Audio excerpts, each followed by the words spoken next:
So ayan, good morning mga kalungsod. Galing ako sa palengke. Bumili ako ng bali 100 na alakaak. Magkano ba ang kilo niya? 90, 106, 180 ang kilo. Bumili ako ng halagang 100. Nalinisan ko na 'to mga kalungsod, natanggalan ko na ng hasang at saka ano. Ngayon, kasi kaya ako pumunta ng palengke dahil nakita ko yung kalamansi ko. Na sobra ng dilaw. Ayan, sobra na siyang dilaw. So, pasira na siya. Ngayon, ang gagawin ko mga kalungsod, siyang gamitin kong pangpaasim dito sa aking paksiw na ano. At bumili na rin ako ng mushroom. Ito, 60 pesos to mga kalungsod. Sangkot ko lang siya sa kamatis at sibuyas. Ayan, tapos lagyan ko ng kunting tuyo. Tapos timplahan ko na. Okay na, ulam na siya. So, ganyan ako mga kalungsod kapag yung kalamansi ko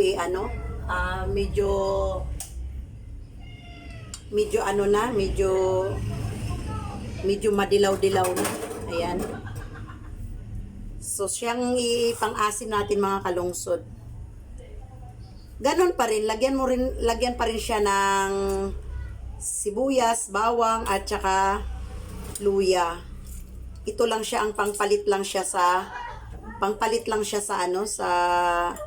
sa suka. Ayan, lagyan pa rin natin siya ng konting mantika mamaya. Walang pagkakaiba sa sa nagpaksiw ka sa sa suka. Pero ito hindi ko na siya lalagyan ng tubig, hindi ko na siya lalagyan. Basta titimplahan ko lang siya ng bawang, sibuyas at saka luya. Ito dadamihan ko. Uubusin ko na tong mga kalamansi kasi yan pasira na siya Ayan. Kaya kaysa naman maitapon, gagawa natin siya ng paraan. Kasi sayang, syempre binili mo rin yan. Kahit pa binigay sa iyo yan, sayang pa rin kapag itinapon natin. Kaya, ang sarap nito mga kalungsod, malumanay lang yung niya, yung lasa niya, yung asim niya. Dinadamihan ko talaga siya mga kalungsod kung gaano kadami yung mga dilaw-dilaw kung mga Pero kapag okay pa yung kalamansi, hindi ko siya ginagamit sa ganito. Nang hinayang lang kasi ako dahil pasira na talaga siya.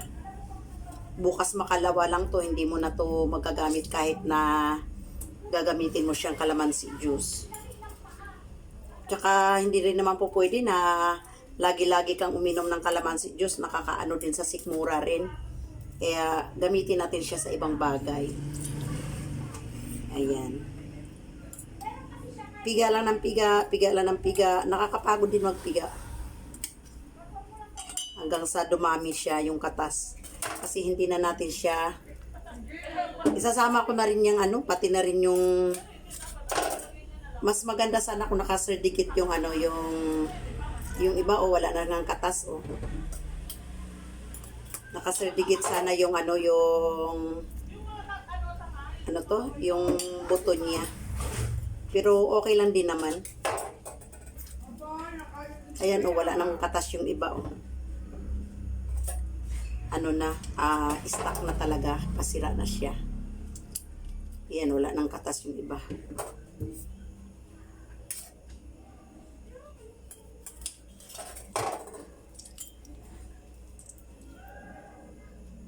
So ayan mga kalungsod, yung nagamit kong kalamansi sa kalahating kilong alakaak o mahigit lang, konti lang naman ang higit niya kasi 90 ang isang kalahating kilo, halagang 100 to. So, parang isang lang din.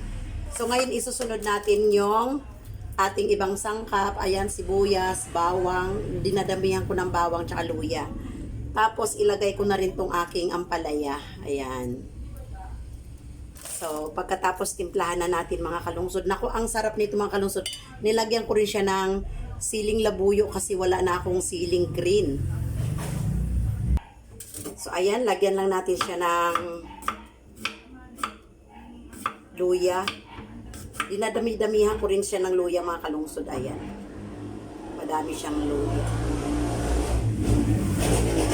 Ang ingay ng nasa ano kasi ako, nasa ano lang ng kalsada kaya naririnig nyo yung mga motor. Yan, tsaka malalaki din ako maghiwa ng ano ng sibuyas. Hindi ko pinipino para nakakain ko rin siya. Oh. Ganyan lang. Tapos yung bawang, sinasama ko pati yung ano niya, yung basta pipitin ko lang siya, tapos lalagay ko na. Wala ako maraming chichiburechi sa pagluto. Aray, tumalon. Tumalon ang bawang, lumaban. So ayan na siya. At titimplahan na lang natin siya ng asin at saka kung anong panimplan yung nakasanayan. Pwede na yan. Malinamnam siya mga kalungsod pagka puro kalamansi ang iluluto nyo. Malinamnam siya. Banayag na banayag yung asim. Ang sarap talaga. As may natira pa ako ditong ginisa mix, yun na lang ang i-ano ko. Tapos nilalagyan ko na siya ng ano ng mantika. Nilalagyan ko na siya kasi minsan syempre sa kabisi nakakalimutan kaya bago ko palutuin nilalagyan ko na siya ng mantika. Subukan nyo mga kalungsod magbaksiw sa kalamansi. Napakalinamnam yung lasa niya. Napakabanayag ang lasa niya. Wala namang ibang kundi yung kalamansi lang. Huwag nyo nang lagyan siya ng ng suka. Tsaka huwag nyo na rin lagyan siya ng tuyo. O ng ng tubig. Basta pure kalamansi lang talaga siya. So ngayon mga kalungsod, papakuluan na natin siya. Ayan mga kalungsod, ang inyong host, punong-puno na ng pawis. Kasi ang ugali ko mga kalungsod, habang nagkikilos ako dito sa loob ng bahay, hindi ako nag-i-electric pan. Pagkatapos gustong-gusto ko yung pawis na ako, tapos pahinga lang ako saglit, pagkatapos maliligo na ako. Yan ang gustong-gusto ko. Ayoko yung nakababad ako lagi sa electric pan habang kumikilos or hindi pa ako nakaligo. Pag nakaligo na ako, ayan, haharap na sa akin yung electric pan. So ayan mga kalungsod, ang inyong host. At ito mga kalungsod, igigisa lang natin to sa puro kamatis lang. Ayan, tapos lagyan ko lang siya ng konting tuyo at saka ng konting ginisa mix. Ulam na siya mga kalungsod. Iyan na yung pinakagulay ko. So ayan siya mga kalungsod, oh. Ayan, igigisa ko lang siya sa kamatis tsaka konting tuyo. Tsaka titimplahan. Wow na wow.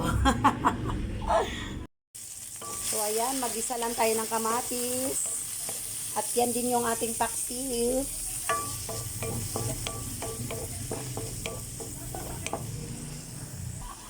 Tapos ilaglag na natin yung dapat ilaglag. Ayan. Yan lang, kamatis lang siya. Ang sarap niyan mga kalungsod. Yan ang favorite kong gulay din. Mushroom.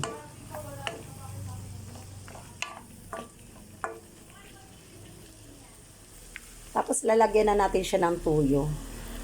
Tuyo lang ang pampalasa ko dyan. Tsaka ikaw, kung anong gamit mo sa buhay na pampalasa, pwede na yan. Ayan.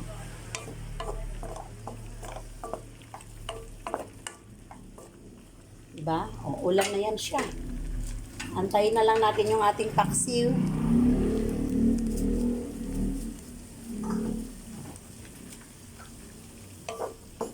Yung ating paksiw sa kalamansi. So, ayan na siya. Let's eat na. Pero, hindi pa pala ako nakaluto ng kanin. At dahil ako ay gutom, paksiw, isda, at saka paksiw na ampalaya na lang ang aking lulutuin at kakainin at saka yaan. And thank you for watching mga kalungsod. So, ayan mga kalungsod, nakita nyo, grabe ang sabaw, di ba? Pero wala tayong inilagay dyan na suka, wala tayong inilagay na tubig.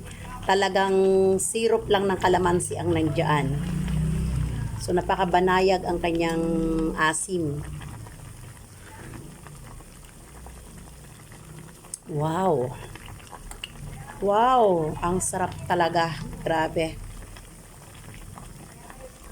Yan, at saka yung ating mushroom din, ayan.